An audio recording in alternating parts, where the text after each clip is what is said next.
Hi there from Chicago. This is The Big Show presented by Marathon. Rafael Davis and Mike Hall here with you. We're still early on into the season, but we are at the point in the basketball calendar where you see teams get challenged in different ways, and you start to get an idea of what kind of makeup they have. No, for sure. We saw that in two situations. Illini, they forced a challenge tonight in Champaign, and then USC with a nail-biter from UT Arlington couldn't get a stop down the stretch, ended up pulling the victory out. Let's start off with the Illini, who've cruised so far. 112 points they scored in Game 1, 90 points in Game 2. Very different when you're playing Oakland, which is what happened here in Champaign. Will Riley hits a three-pointer. Remember, he exploded for 31 his first game. He had way less than that in this game, but this is pretty interesting. Illinois up 9. They turn the ball over, and oh dear, look what happens when you turn the ball over. Throw it down, young fella. Alan McCabe with a highlight slam. Illinois averaged only 9 turnovers a game, but they had 10 in the first half here alone. Illinois was able to rely on Tomislav Ivicic. He was excellent. Yes, he was. He was big time, catching the basketball in that mid-post area, making the right decision, and then going to finish at the rim when it presented itself. Ivicic had a season-high 20 points as Illinois gets a 12-point win. Here's Brad Wonder after. Coach, you being a veteran in this game, you knew this wasn't going to be a pretty situation, but your guys were able to overcome the turnovers and still get the victory. Yeah, we get so much more out of these games than you do winning by 30. There's no value in those games. That's why it's great to play them. It's great to play a team that you know is going to walk it up. They're going to execute every time. They've got good players. They're different. They muck the game up. And it's great for our young guys to have to see something different. It's, we don't see zone every day. We got hurt in the first half with some light ball turnovers. Once we settled in and got the ball where we wanted to get it, I thought our size impacted them, and Tommy was great. We knew Oakland's going to play a zone for most of the game, and we were preparing whole week for that. And coach was asking for me to be in the middle because I have height advantage against their big guys, and he knows I have a soft touch in paint, and that's what we were preparing for, and it turned out pretty well. The quote to Stephen Bardo from Brad Underwood was fascinating. We get so much more out of this game than if you win by 30. How come? Yeah, because you turn the ball over 18 times. You shoot it poorly from deep, only 7 from 25 from three-point land, but you find a way to win the basketball game, and that's what good teams do. Good teams find a way to win when they're not shooting it well, when they're throwing the ball all over the gym, because a win is a win at the end of the day. And Illinois found this win on the back of Tomislav Ivicic, said it right this time. The big fella was awesome inside. He was able to post up in that high post area with that nice soft touch, just shooting that little floater over defenses. His ability to find the soft spots in that zone was huge against Oakland. He made the right decision every single time. He went up with a scorer's mentality. 20 points in the game, 5 rebounds. He was great from the field. If Tomislav is going to give this type of production inside and the Illinois start making some shots like they did the first 2 games, these dudes are going to be cooking. Illinois was forced to play a different game. The first 2 games, they hit 15 or more three-pointers, which is the first time they've done that in back-to-back games in 20 seasons. Dang. They were held to only 7 threes, had to find points a different way. Yeah, and it was good that they had one of the better freshmen or sophomores in the country, and the big fella, Big Tommy, because he can finish the basketball inside, down low. And then you think about guys like Rick House. He was able to get going in this game, 10 points in the contest. It's not going to be Will Riley scoring 25, 30 points a game. Kasparis didn't have it going in this one, but when you got guys inside that can produce at a high level at the rim, it gives you a chance in any game. And then as we know Illinois to do, they defended at a high level because they turned it over 18 times, but Oakland also had 18 turnovers, and they turned that at some points. Big Tommy is a great nickname by you for Tomislav Ivicic. See, even when I said it, I had to stir it up one more time. We're going to get it, Big Tommy. We'll get you. So that was a challenge for Illinois, a different type of challenge for USC. They actually hadn't been scoring a ton of points this year, but they did against UT Arlington. In the second half, it's a turnover. Desmond Claude in transition to Kevin Paxton with the emphatic slam, and the Trojans lead by 3, but they had to earn it. This was a sweat of a second half for them. 2-point game. Jaden Wells was incredible. He was awesome. 25 points, 5 assists, 5 rebounds. He shot at 9 of 12 from the field. He had his way. Trojans, remember, they're playing at home in the Galen Center. They're trailing. Josh Cohen using his big man skills, taking the lead back. Although who really impressed, I thought, was Desmond Claude. It felt like every time the last 5 minutes they needed a bucket, they tried to turn to him. Desmond Claude was the answer down the stretch. UT Arlington had no answer for the 6'6" point guard getting down lane. They tried to get an answer when they were down by 3, final 7 seconds, but instead of trying to tie the game with a 3, they got a layup. I don't think the young fella knew the time and the score in that situation. Interesting choice. And so USC holds on a couple free throws later to win 98-95. To the victor go the post-game interview. All right, thanks very much, Josh. It was definitely a barn burner out there. UTAA would not go away. What do you think was the difference in the end of the game? I mean, they played their ass off. Can't really say it. Got to give them a lot of credit. They brought the energy, but you know, our team stuck through. This team is tough, man. We've been playing together all summer. You know, we love each other, and we're getting together. You know, this is our first time really playing together. So, you know, we're just working out the kinks. We're getting ready.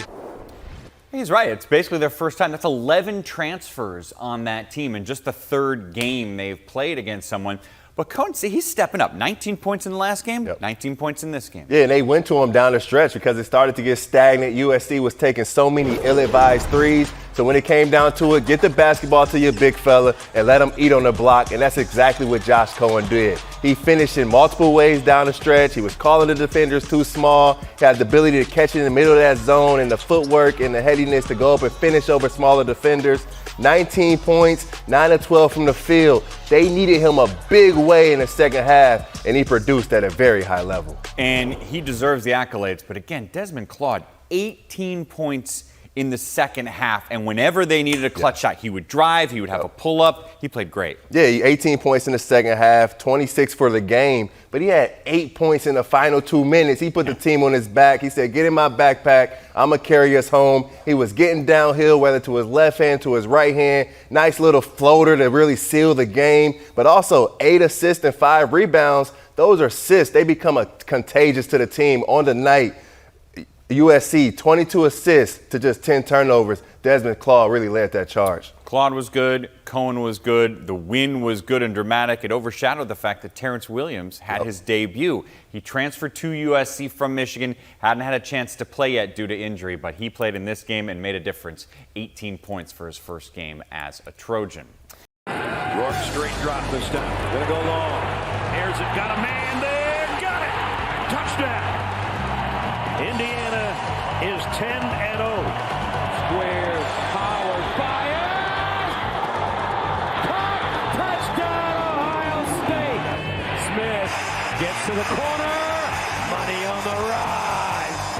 Both for Beulah in. Runs into the end zone. In trouble. Gets to a game. Abdul Carter gets there. They're going to pick it. Go up the middle. And they pick it up on the fake. Gabriel, all kind of time in zone. Yes, touchdown Ducks. As promised, we turn to football now, and the latest playoff rankings came out, and sure enough, the Big Ten with 4 teams in the top 5 of the playoff rankings. Not only is that the first time that's ever happened in Big Ten history, that's the first time it happened in the history of the playoff for one conference to have that many teams. Anthony Herron joins us. That said something about this league. It does. And, I mean, having 4 out of the top 5 teams in the country, yes, there's no other teams in the Big Ten that are in the top 25 right now, but it's because of the excellence of Oregon, Ohio State, Penn State, and Indiana. They separated themselves from the pack in this conference and maintained a degree of consistency that no other conference has had this many teams able to maintain throughout the slate. And, of course, we'll see a matchup coming up soon enough between the Hoosiers and the Buckeyes, but these 4 squads so far, they have been stellar. As you see on the big board, the Hoosiers do not play this week, but the number 1 team in the country does. Oregon goes on the road to take on the Wisconsin Badgers at Camp Randall. What do you want to see from the number 1 team in the country? Well, they've been excellent in so many different phases of how they've operated, but now being the number 1 team in the country week after week, you can't get into a situation where you start feeling more like the hunted than the hunter. And that's where I think Dan Lanning really played a positive role for his squad last week, calling them into some aggression, you know, after a fake punt to get them here into scoring territory, able to throw a pass to a backup offensive lineman in here on a 2-point conversion. Josh Conerly having a big man getting the football down here to be able to to convert the two, just calling the team into aggression. They did it on offense to really get that third quarter offense going. You'll see them do that defensively as well with Tosh Lupor. So I think not only just the messaging that he has during the week, but the way he calls the team into aggression schematically is a big part of the way that the Oregon Ducks continue to find themselves feeling like the Hunters. They are close to the finish line. They got this game, then they're off next week, then they've got Washington, and then that's it, unless they're in the Big Ten championship game, which there's a good possibility of happening. That would be special to see them there the first year. Here's something else that's special. Wrigley Field is hosting a Big Ten football game. Ohio State will be playing Northwestern at the home of the Chicago Cubs, one of the palaces of American sports. Tailgate will be there. Countdown to kickoff will be on site as well. Make sure you join us starting off early in the morning. Time for the IFS.AI Players of the Week. Will Howard, your Offensive Player of the Week, 20 of 26 for 260 yards in the win over Purdue. Jeremiah Smith, Freshman of the Week, 87 receiving yards, another TD, his 9th, the most in a true freshman season by a Buckeye ever. And again, you will see Ohio State take on the Northwestern Wildcats in Wrigley Field. What do you want to see from the number 2 team in the country? Well, as you evaluate Ohio State, we're always evaluating them by that championship standard. And so, yes, they're the number 2 run defense in the Big Ten. They're 3rd in the conference in sacks. So they've got a defensive front that's playing well. But the Buckeyes, and especially the history they've had on the D-line, they get judged by a bit of a different standard. I want to see even more from this Ohio State defensive line. The penetration into the backfield, Jack Sawyer getting to the quarterback right there. The way that they can continue to collapse the pocket. We've seen Jim Knowles, their defensive coordinator, dial up some additional pressure in recent weeks, bringing 2nd and 3rd level players towards the backfield. So that's calling the Buckeyes into aggression. But we know JT Tuimoloau and Jack Sawyer, they can set the edge. And the way that they can do that against the run, they set each other up to make plays in the backfield. They've got a really deep rotation, even freshmen like Edric Houston getting more time. He's moved from defensive end to the 3 technique here as of late. They got a lot of bodies that have started to roll through. And so it keeps their entire group really fresh. A lot of the veterans last week against Purdue actually played less than some of the underclassmen. So when you can have that coming down the stretch in the season, keeping everyone fresh, then the way that D-line can play, I think they've got another level available to them. This is an Ohio State defense the last month or so really has ramped it up, barely given up any touchdowns at all. And you were just showing us clips from the game against Purdue. Those Boilermakers now have Penn State coming up, another team that is ranked in the top 10 according to the playoff committee. What do you want to see from the Nittany Lions this weekend? Well, one thing we saw last week that I think had started to wane a bit for Penn State in recent weeks was a dominant ground attack. And we know how talented they are in the backfield. Multiple running backs, of course, that can get it done, like Nick Singleton. He's been a bit banged up throughout the season, not completely sure about his availability even for this week. But the offensive line has really been stellar, and it's certainly what they did last week in Washington. First time they've rushed for over 200 yards in a game since back in September. That was a great group rush mentality that they had. And Corey Smith, a freshman, got into the lineup, got out of the pocket for 75 yards. He showed some speed in the open field. So they're very deep in the backfield. Katron Allen, we know what he's capable of as well. But the traditional run game for Penn State, they are judged by championship expectations as well. So I really think the combination of that O-line and the depth they have in the backfield, being able to run the rock when they want to, when they need to, it's going to make a big difference in their pursuit of a championship. They had 4 rushing touchdowns in that game. That was a season high. Their average of 6.6 yards a carry in that game was also the best they've done all year long. Anthony, thanks for the time, man. North Texas taking on Minnesota. Gophers in big-time trouble. In the first half, they went 12 minutes without a made field goal. They made 3 baskets total in the first half. That's one of them from Dawson Garcia. They had 14 points at the break. That's it. Second half, comebacks on a little bit. Garcia hits a 3-ball. He had a game-high 24, but nobody else on his team had double digits. 10 seconds left, down by 1. This 3 from Lakai Patterson would be huge. It was offline, meaning the Mean Green win at the barn, 54-51. Nebraska taking on FDU. Bryce Williams in the second half with the steal, pushing it up. Gavin Griffiths, he got in the paint. They did a good job with points in the paint. Got to the free throw line a bunch too. But really the story of the day was Juwan Gary.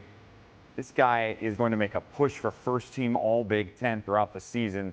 He led his team with 19 points. Nebraska strolls to a 26-point win.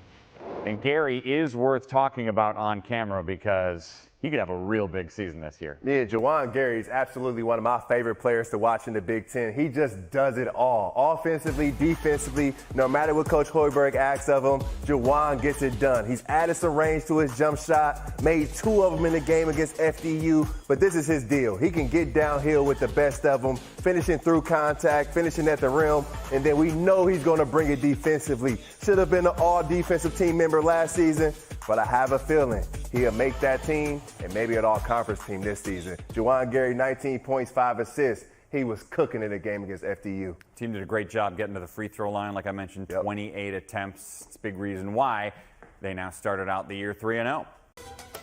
Well, here's a look at men's basketball coming up on Friday. There's a handful of games involving ranked teams. We're going to spend some time focusing on a couple of them.